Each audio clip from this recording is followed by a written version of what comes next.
يوم تجزى كل نفس بما كسبت لا ظلم اليوم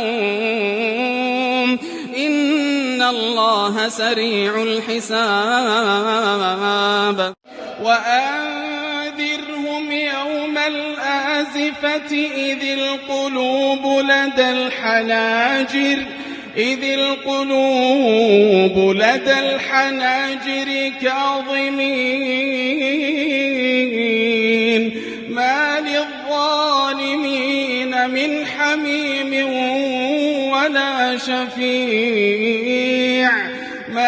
للظالمين من حميم ولا شفيع يطاع يعلم خائنة الأعين وما تخفي الصدور